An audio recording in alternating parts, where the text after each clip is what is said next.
2 Samuel capítulo 7.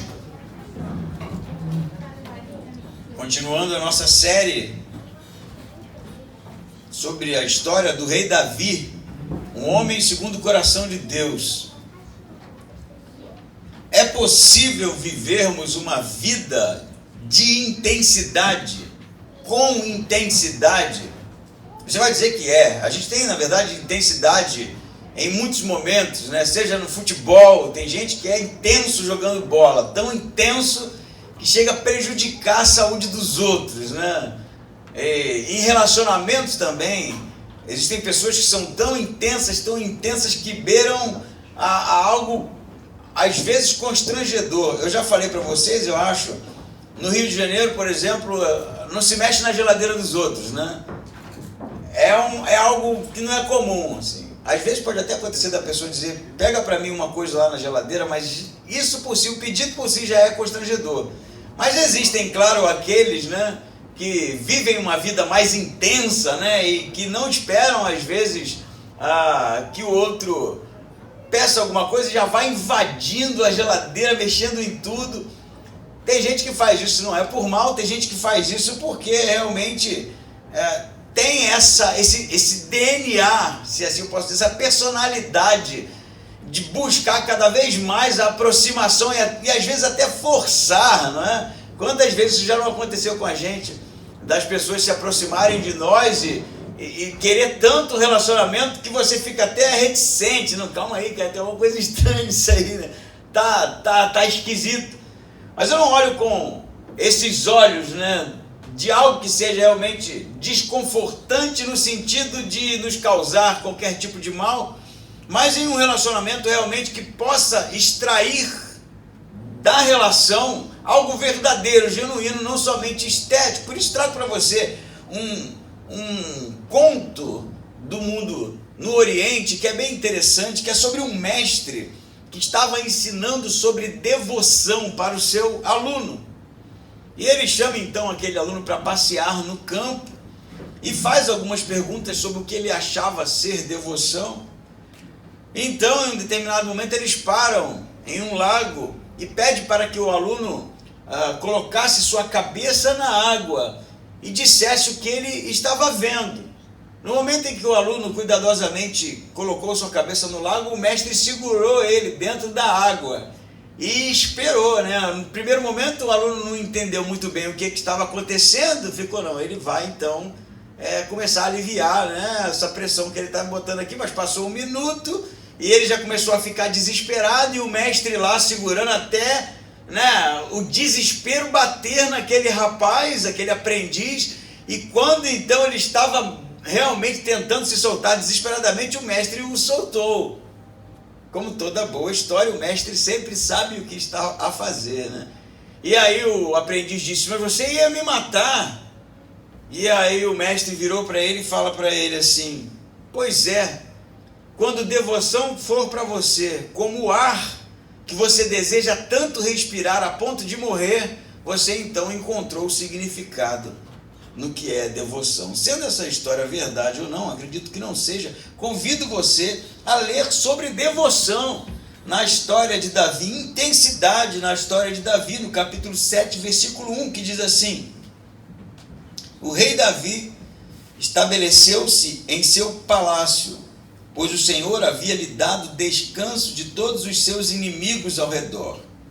Então ele disse ao profeta Natã, estou morando num palácio de cedro, ao passo que a arca de Deus continua numa tenda. Natã respondeu ao rei, vai e faze tudo quanto está no teu coração, pois o Senhor está contigo.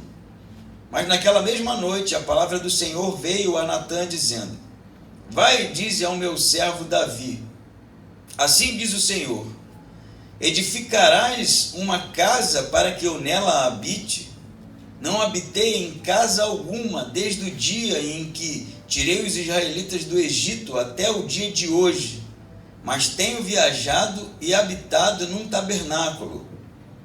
E em todo lugar por onde tenho viajado com todos os israelitas, disse eu por acaso a algum dos chefes das tribos, aos quais ordenei que cuidassem do meu povo Israel, por que não me edificais uma casa de cedro? Agora, assim dirás a teu servo Davi: assim diz o Senhor dos Exércitos: eu te tirei do campo, onde cuidavas das ovelhas, para que fosses o príncipe do meu povo Israel. Estive contigo por onde andaste, e destruí todos os teus inimigos diante de ti. Agora te tornarei tão famoso quanto os poderosos da terra, e também estabelecerei o meu povo Israel num lugar, e ali o plantarei, para que habite no seu lugar e não seja mais perturbado, e nunca mais seja oprimido pelos perversos como antes, como no tempo em que constituí juízes sobre o meu povo Israel. A ti, porém, darei descanso de todos os teus inimigos. Também o Senhor te declara que ele te edificará uma casa. Vamos parar a leitura por aqui, mantenha a sua Bíblia aberta.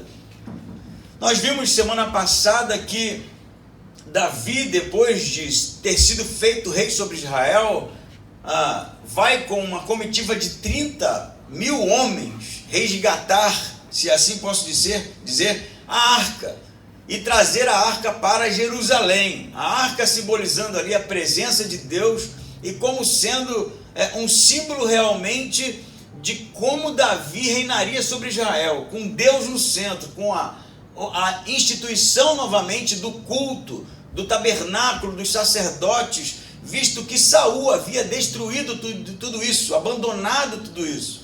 Então Davi restaura, não é, um modelo que estava antes do modelo monárquico, em que Deus era o centro, em que o povo realmente estava a celebrar a glória, a honra ao seu Deus, os sacrifícios e todo aquele direcionamento que Deus já havia dado, que, como falei, havia sido deixado de lado pelo rei Saul. A gente vai ter mais ou menos um lapso temporal do capítulo 6 até o capítulo 7. Algum tempo se passou, inclusive a ponto de dar tempo para que Davi construísse um palácio. Diz o texto que o rei Davi estabeleceu-se em seu palácio. Ele construiu um palácio com cedro, né? Que é o que o texto diz, que provavelmente era uma estrutura nobre para aquele tempo, e era algo que ele estava realmente contente por estar situado ali, que representava muito. Havia um palácio do rei agora em Jerusalém, e realmente o culto a Javé restaurado. Deus já havia dado vitória a Davi sobre os inimigos. Do capítulo 6 ao capítulo 7, segundo o discurso aqui do profeta Natã, Deus fala que havia dado descanso a Davi, que havia derrotado os inimigos, que não havia mais riscos nas fronteiras, não é? Por parte dos filisteus. A coisa realmente estava sob controle. Então, por algum motivo, Davi me nasce com uma ideia aqui completamente inovadora. Ele diz: não é justo que eu habite em um palácio de cedro e a arca da aliança habite em um tabernáculo, em uma tenda. Ele então parece que deseja construir um templo para a arca, para Deus. O profeta Natã vai dizer para ele no versículo 3, vai então e faz tudo quanto está no seu coração. Mas durante a noite, diz o autor, que Deus vai falar a Natã, e as palavras que Deus vai dizer a Natã para que ele dissesse a Davi são bem interessantes, porque ele vai dizer no versículo 5, vai, diz ao meu servo Davi o seguinte: edificarás você uma casa para eu habitar? Que história é essa? Ele vai dizer, nunca habitei, versículo 6, em nenhuma casa, em nenhum templo. Isso nunca aconteceu, desde o dia em que tirei os israelitas do Egito até hoje. Mas eu venho habitando em um tabernáculo. Sempre foi assim. Essa foi a maneira que Deus escolheu, não é? Habitar no seu povo, e realmente sempre foi assim que foi feito. E no versículo 7 ele diz, em todo lugar por onde tenho viajado com todos os israelitas, disse eu por acaso a algum dos chefes das tribos, as quais ordenei que cuidassem do meu povo Israel, porque não me edificais uma casa? Então Deus está falando para Davi, vai você edificar um templo para mim? Eu pedi isso em algum momento. Eu sempre viajei em tendas, em tabernáculo. Eu sempre estive no meio do povo desde a saída do Egito, no tabernáculo. Eu nunca pedi a ninguém para fazer isso para mim. E Davi, então, ele pensa em algo inovador, mas ousado, né? Porque se Deus havia orientado o povo para funcionar segundo um modelo de referencial da presença de Deus, que era segundo o tabernáculo, segundo as orientações de Deus em Deuteronômio, para que assim fosse, aquilo era tudo muito detalhado, tinha um significado e tanto. Deus está falando, eu pedi alguma vez, vocês conhecem essa história? Que papo é esse, Davi? Mas aí tem uma virada no discurso, né? Porque até aqui no 7 você entende que realmente Deus está dando né? Eu não pedi a ninguém, eu nunca pedi a ninguém. Por que você me vem com um papo desse? E aí no 8, diz assim, agora, ele diz para Natan, Deus diz para Natan dizer para Davi, assim dirás meu servo Davi, ainda vai colocar Davi no lugar dele aqui, ó. Assim diz o Senhor dos Exércitos, eu te tirei do campo onde cuidava das ovelhas para que fosses príncipes do meu povo Israel. Então, olha só, se vocês entendem o que Deus está falando. Eu sempre habitei em tendas, sempre foi dessa forma, eu orientei que fosse dessa forma, nunca pedi a ninguém, nunca dei ordem a ninguém. E você, Davi, te tirei lá do meio das ovelhas, você era um cuidador de ovelhas, eu tirei você de lá, fiz de você príncipe sobre Israel, derrotei todos os teus inimigos na tua frente. E aí eu penso em Davi ouvindo aquilo já encolhido assim, ó, pensando, velho, fiz besteira, né? Falei besteira. Mas aí o tom de Deus muda. Ele diz, agora, versículo 9, parte B, te tornarei tão conhecido quanto os poderosos da terra. Versículo 10, também estabelecerei o meu povo Israel num lugar, e ali o plantarei para que habite no seu lugar, e não seja mais perturbado, e não mais seja oprimido pelos opressores, como antes, como no tempo em que constituí juízes sobre o meu povo Israel.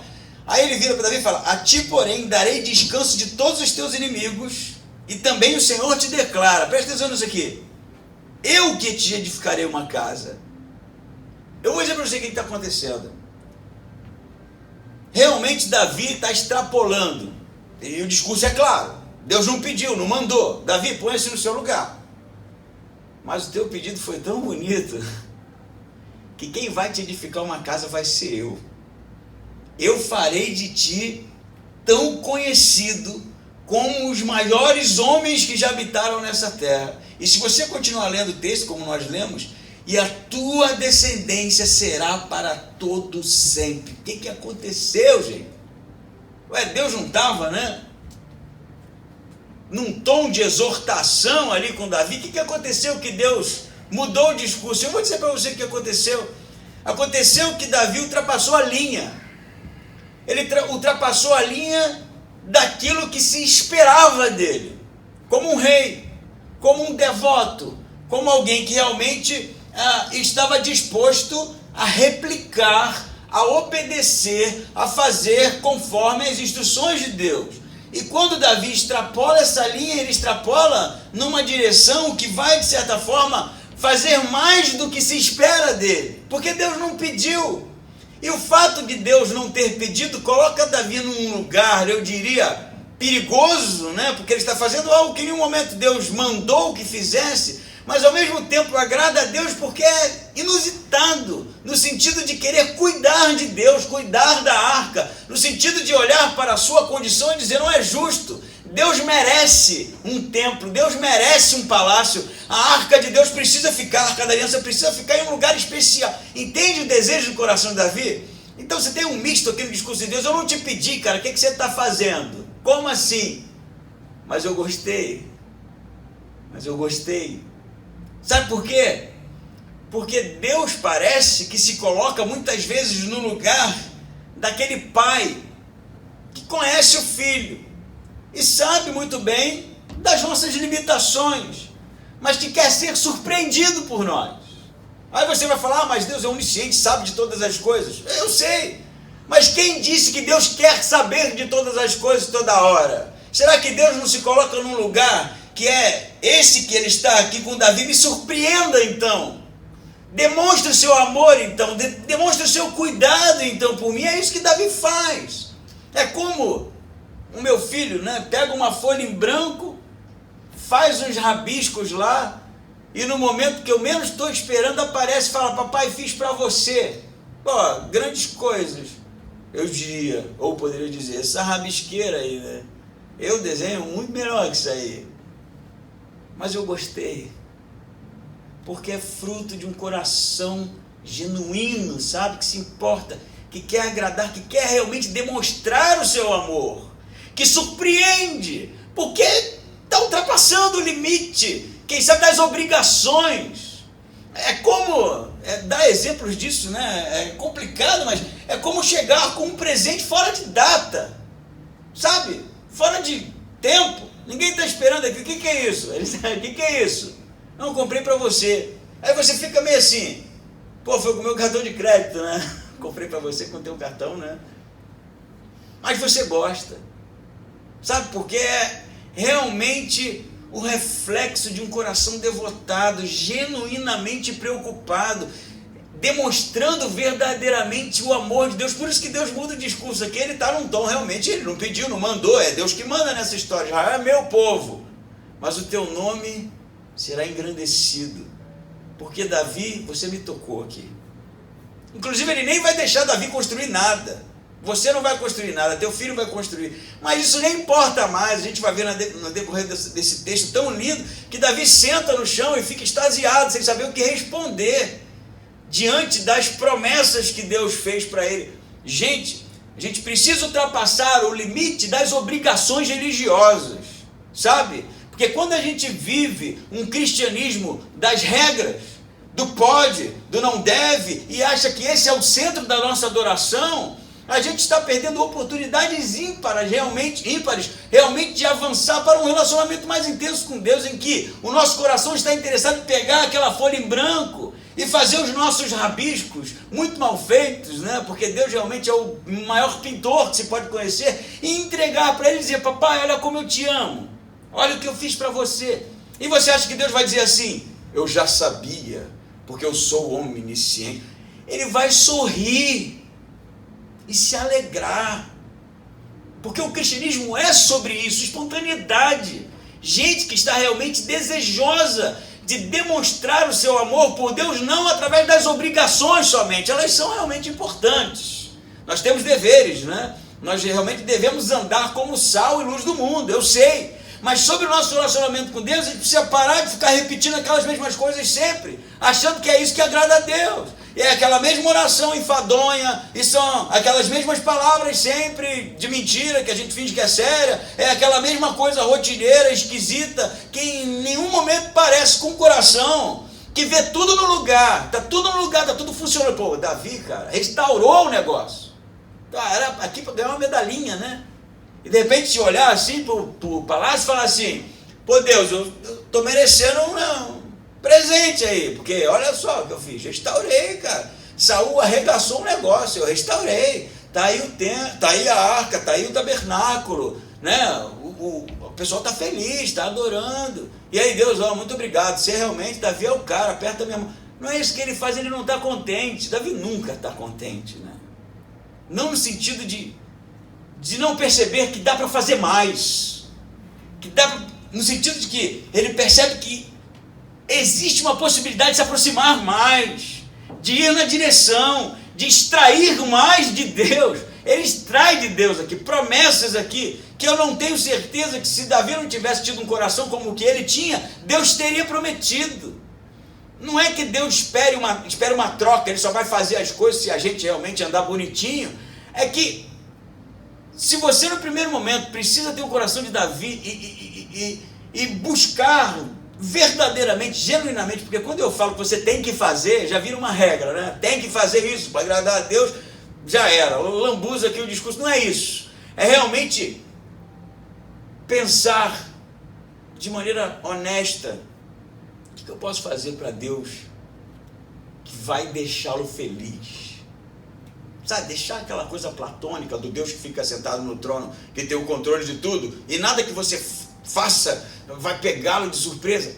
Esquece isso. E pensa no Deus bíblico, que se coloca realmente em um lugar de como ele se senta com Abraão.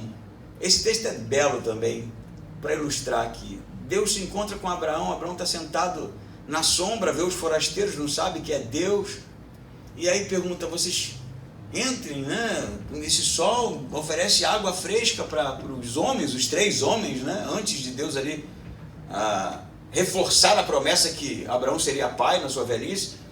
E aí Abraão fala assim, eu posso preparar um banquete para vocês. Ele nem conhece os caras, ele nem sabe quem é, cara, gente estranha, né? Gente que eu e você ia ver longe e entrar para dentro para não ter que dar um copo d'água de repente. Abraão, não, senta, posso fazer um banquete para vocês, eu mato um novilho no fresquinho lá e tal. E aí Deus fala assim, sem Abraão saber que é Deus, vai e faz conforme o teu coração. Você que sabe, faz o que você quiser. E aí Abraão faz aquele banquete. E depois de Deus ter comido com Abraão, diz, tua esposa vai ter um filho. E aí ele percebe que era Deus. O que é semelhante? Um coração extremamente desejoso de agradar, hospitaleiro, que se importa, e que não é sobre cumprir metas ou regras, é sobre manifestar realmente o coração genuinamente apaixonado por Deus.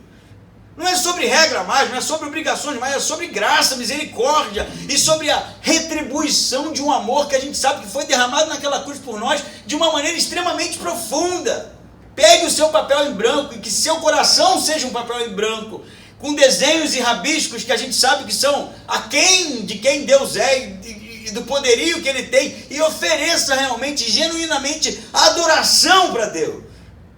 Porque Deus vai dizer que não te pediu, porque Ele não precisa, mas Ele vai sorrir e vai dizer, por causa disso é a segunda parte do texto aqui, né?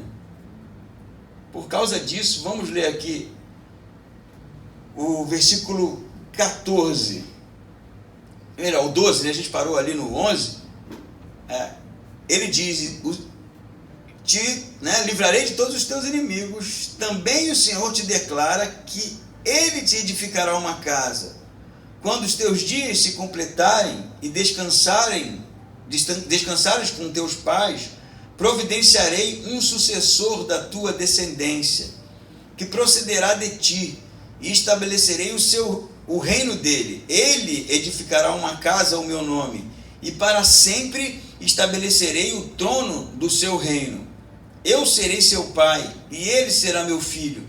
Caso venha a cometer alguma transgressão, eu o castigarei com castigos humanos e com açoites de homens, mas não retirarei dele o meu amor fiel, como fiz com Saul, a quem tirei da sua frente. Mas a tua casa e o teu reino serão firmados para sempre diante de ti.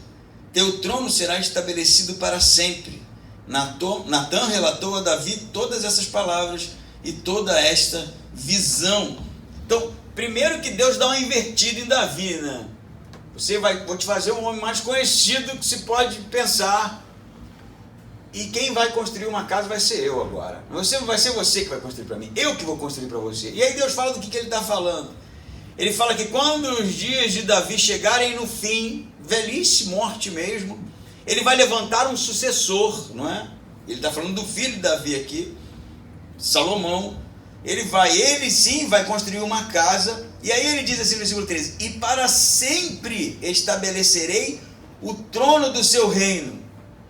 A promessa aqui de Deus, por causa do coração de Davi, é tão bela, que ele vai falar assim, não vai terminar em você não, como foi com Saul. Porque Saul eu te tirei da minha frente, ou melhor, eu tirei da tua frente. Eu na verdade vou te abençoar toda a sua vida, e ainda vou abençoar o seu filho. Vai haver um sucessor no trono. Isso nunca havia acontecido até aqui, né? Foi Saul morreu Jonatas, né? O filho de Saul.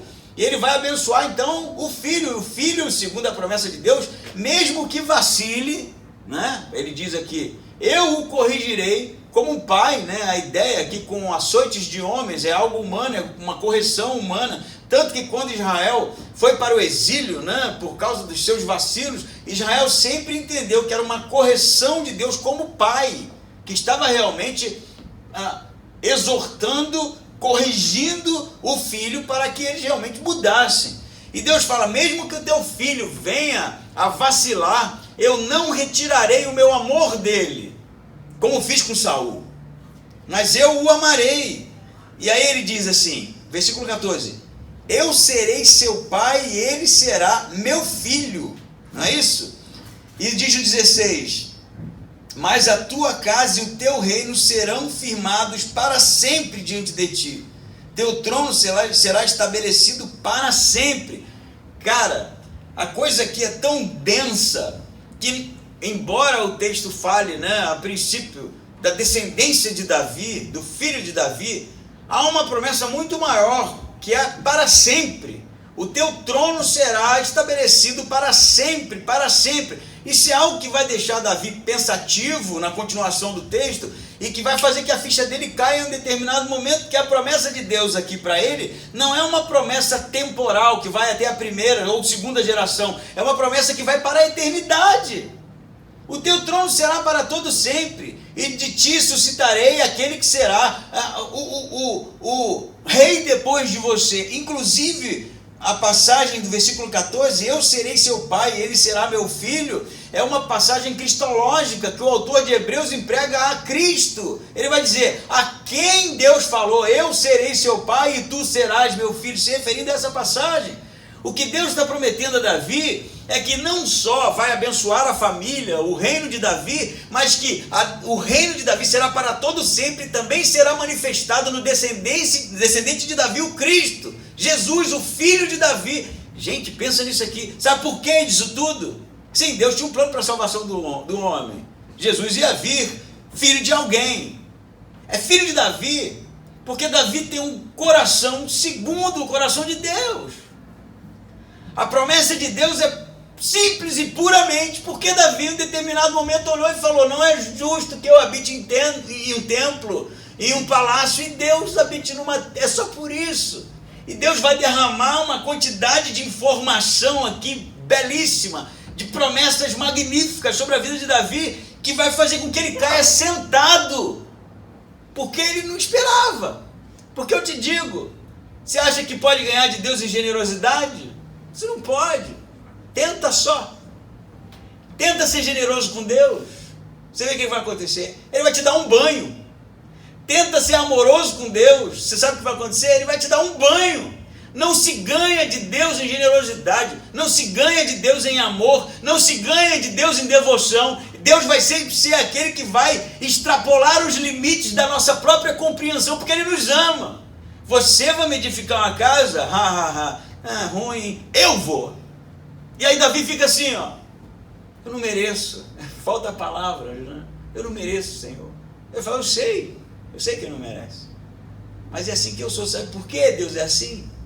Anota isso aí, porque Deus não se entrega em pedaços, Deus não se entrega por partes, Deus não se revela de maneira progressiva no nosso relacionamento. Deus se lança no relacionamento com Deus, enquanto a gente fica assim dosando o relacionamento, né? Cedendo em alguns momentos e outros não, em algumas áreas e outros não. Deus se lança no relacionamento. Ele se lança de maneira tão, eu diria, intensa, que chega numa cruz a morrer por amor. É assim que Deus funciona. Deus não quer ser conhecido aos pouquinhos. Deus quer realmente que você vá de encontro ao relacionamento com Ele, para que Ele realmente se mostre, para que Ele realmente faça com que a gente perceba o tanto que Ele nos ama. Não se ganha de Deus em generosidade, porque Deus não se lança aos pedaços. Ele, quando vem, Ele vem todo inteiro. Vocês não lembram da parábola do filho pródigo que Jesus conta? Como é que o pai faz quando o filho retorna? Ele corre ao encontro do filho. E quando ele corre, suas pernas ficam à mostra, que era vergonhoso. Meu pai não quer nem saber, não é assim? É o pai pródigo, já preguei isso. Ele não se importa, porque ele ama tanto aquele filho, que não interessa o que vão dizer. Eu vou passar vergonha mostrando minhas pernas aqui, mas ele retornou, meu filho estava morto e agora retorna. Esse é o amor de Deus, é essa intensidade. E a gente precisa pensar como Davi, e parar realmente de se relacionar com Deus de maneira fracionada, sabe? De maneira, eu diria, aos poucos, a conta-gotas, e realmente partir para um relacionamento de verdade, de entrega, porque é assim que Deus quer, porque é assim a sua natureza. E se você duvida, olha para aquela cruz. Aquilo foi o quê, gente? Foi um pedacinho de Deus, ó, só para vocês verem como é Deus morrendo. É o seu filho entregue. É a divindade padecendo. É o eterno se limitando à temporalidade. É realmente o que de mais belo se pode conhecer na existência humana, abandonada naquela cruz por homens que não entenderam nada e que realmente tiraram dele a vida, tiraram dele a dor, extraíram a dor, causaram-lhe sofrimento por amor. Porque Deus, quando se entrega de maneira completa, integral, plena, e é esse o chamado para o relacionamento com Ele. Você vai me edificar uma casa? Não. Eu vou. E ela vai ser para sempre. Amém? Amém. Eu lhe serei por pai. Pô, Davi nem sabe o que ele está falando aqui. Nem faz ideia. Mas, olha o que vai acontecer. No versículo 18. Então o rei Davi entrou, sentou-se perante o Senhor e disse: quem sou eu, Senhor Deus? E quem é a minha família, para que me tenhas trazido até aqui? Senhor Deus, isso ainda foi pouco aos teus olhos, pois também falaste sobre a família do teu servo para tempos distantes. É assim que ages com os homens, ó Senhor Deus. Que mais te poderá dizer Davi? Tu conheces bem o teu servo, ó Senhor Deus. De acordo com a tua palavra e a tua vontade é que fizeste esta grandiosidade e a revelaste ao teu servo. Portanto, tu és grandioso, ó Senhor Deus, pois não há ninguém semelhante a ti, e não há outro Deus, mas tu somente, segundo tudo que temos ouvido com os nossos ouvidos. Que outra nação na terra é semelhante a teu povo, Israel, a quem tu, ó Deus, foste resgatar para ser teu povo, para te tornares famoso e fazeres a favor dele estas grandes e terríveis coisas para a tua terra, diante do teu povo que do Egito resgataste para ti, expulsando nações e seus deuses. Assim, estabeleceste o teu povo Israel como teu próprio povo para sempre, e tu, Senhor, te fizeste o Deus dele. Agora, ó Senhor Deus, confirma para sempre a palavra que falaste acerca do teu servo e da sua família, e faze como tens falado, para que teu nome seja engrandecido para sempre, e se diga: o Senhor dos exércitos é Deus sobre Israel, e a família do teu servo será estabelecida diante de ti. Pois tu, Senhor Deus dos exércitos, Deus de Israel, revelaste a teu servo: eu te edificarei uma casa. Por isso teu servo teve ânimo para fazer restauração. Agora, Senhor Deus, tu és Deus, e as tuas palavras são verdadeiras, e tens prometido a seu servo esta bondade. Agora, na tua vontade, abençoa a família do teu servo, para que subsista para sempre diante de ti. Pois tu, ó Senhor Deus, prometeste, e com a tua bênção a família do teu servo será abençoada para sempre. A oração de Davi tem duas partes aqui. Primeira parte é: eu sou miserável pecador, não mereço. Ó Senhor Deus, quanto ó Senhor Deus se encontra nessa oração? Quem sou eu? Que são essas coisas que você me revelou para tempos distantes?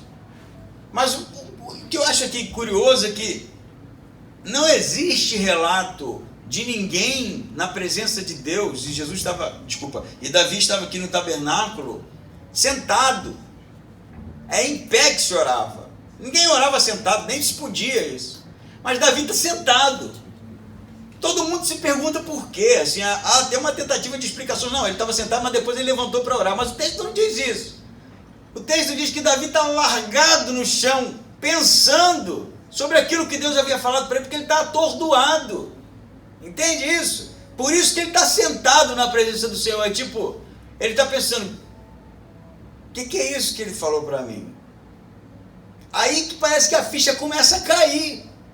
E ele realmente vai fazer uma oração, né, de gratidão, dizendo: eu não sou digno. Porque ele entendeu agora. Ele está falando para todo sempre mesmo, é isso que eu estou entendendo. É a minha família, o reino davídico que vai continuar de descendência em descendência para sempre. Porque ele tinha uma esperança de restauração de todas as coisas, como todo judeu tinha. E ele vai fazer essa oração, né? De gratidão. Senhor, eu não sou digno, tu és grandioso, ó Senhor Deus, tu és. E aí no 25, cara, Davi é uma coisa, né? Desconcerta a gente. Ele muda. Aí já não é mais oração de gratidão. No 25 é assim: ó Senhor Deus, agora confirma para sempre. Ele começa a orar assim. Deus já havia prometido, não sei se você está indo comigo. Deus já prometeu, né? Agora Davi ora pedindo. Ó, confirma agora. Interessante que no 25 tem a expressão. Na sua deve estar assim, agora, vírgula. Né? Mas não é assim no texto original. Isso é uma tradução possível, mas a ideia no original vem a palavra num, que significa imediatamente. Eu quero isso agora, Deus. É essa oração de Davi aqui. Agora, isso é para tempo distante, eu não sei quando vai ser esse negócio, mas eu quero agora. Aqui como é que fica? Agora, Senhor Deus, imediatamente confirma para sempre. Eu quero que você confirme isso. Isso aí que você me prometeu, lindo, maravilhoso, eu não mereço, mas eu quero isso agora. Aí você vai entrar numa pira aqui comigo, eu espero, boa, né? Confirma agora acerca do teu servo, né? Ele repete de novo que o nome de Deus seja engrandecido para sempre, né? Ó Senhor dos exércitos. E aí no 27 ele diz: pois tu, Senhor dos exércitos, Deus de Israel, revelaste ao teu servo, eu te edificarei uma casa. Por isso o teu servo teve ânimo para fazer oração. Aí de novo no 28, agora, de novo, imediatamente, agora, nesse tempo, na tua vontade, abençoa a família do teu servo, para que subsista para sempre diante de ti, pois tu és Senhor Deus, e prometeste, e com a tua bênção a família do seu servo será edificada para sempre. O que é interessante, e todos os comentaristas e teólogos estudiosos do Antigo Testamento se perguntam por que Davi está repetindo tudo de novo, mas agora com o num na frente. Agora, imediatamente, eu quero isso agora, Deus. Não é eu quero no sentido de impor a Deus, mas o quê? Mas é agora, velho, não é depois. Eu quero isso agora. Como Pedro, eu acho, numa passagem que eu acho que tem semelhança. Jesus fala que vai lavar os pés dos caras, né? Você conhece a passagem. Pedro fala: tá doido, você não põe a mão nesse meu pé sujo aqui, de jeito nenhum, né? Aí Jesus fala para Pedro assim, ó: se você não deixar, não tem parte comigo, Pedro. Qual é a resposta de Pedro? Então é o banho que eu quero. Lava a cabeça, lava o pé, porque se é para ter parte contigo, lava tudo, não é só o pé não. Sabe o exagero da coisa? De quem estava reticente, porque a situação realmente era constrangedora, mas se é para ter parte com Jesus, se é para ter relacionamento, se é para estar junto, que seja um banho. Davi está assim: Deus, eu não mereço, mas se é do teu coração abençoar, que seja agora, eu quero partir para uma aliança, para todo sempre, esse é meu desejo. Entende que Davi, de novo, né, ultrapassa o limite, porque se fosse eu e você, ia cair no chão, provavelmente, ia dizer: eu não mereço. Ó Deus, já é aquela oração, qualquer um, né? Eu não sou digno. Que faça-se que a tua vontade se cumpra. Amém. Davi não, cara. Davi tem isso. Mas ele fala: mas é agora, Deus. É agora que eu quero. Se é para ter aliança contigo, que comece agora. Porque eu estou partindo para dentro. Eu quero mais. A intensidade, sabe? Não é uma coisa flácida. Não é o discurso do pecador, é também, mas é do pecador que quer mais Deus, que parte para dentro de Deus com uma insaciedade jamais conhecida, com uma insaciedade que causa dor, quem sabe, como o mestre que afunda a cabeça do seu discípulo diz: quando a sua devoção for como o ar que você deseja respirar, você entendeu o que é devoção. E talvez a gente aprenda isso com Davi, porque parece que Davi está com falta de ar aqui. Porque ele visualizou algo tão belo que Deus prometeu, que é tão belo que eu quero que comece imediatamente. Lava a cabeça, lava tudo, que seja um banho, mas eu quero, e que seja agora, entende essa coisa? Intensa, fervorosa, devota, apaixonada por Deus, não é uma coisa distante que Davi, se é sobre Deus, meu amigo, eu vou ultrapassar todos os limites, e que seja uma oração sentado, de quem realmente está extasiado, mas que seja também a oração daquele que realmente deseja caminhar com Deus até aonde se pode caminhar. Até onde se pode, ultrapassando todos os limites, quem sabe, do desejo, da paixão, da intensidade, da devoção, do realmente amor manifestado através da vida. Algo menos que isso. Algo menos que isso. Não vai mudar muita coisa não para Deus. Ele vai continuar te amando de qualquer maneira, porque Ele é louco por nós. Mas algo maior vai nos levar a conhecer Deus cada vez mais. E eu vou te dar um aviso aqui. Não tem volta. Não tem volta. Quanto mais você conhecer a Deus, mais apaixonado você vai estar por Ele. Sabe por quê? Porque não se ganha de Deus em amor. Não se ganha de Deus em generosidade. Não se ganha de Deus em intensidade. Porque Deus não se entrega em pedaços. Ele se entrega por inteiro. Amém? Vamos ficar em pé então e orar?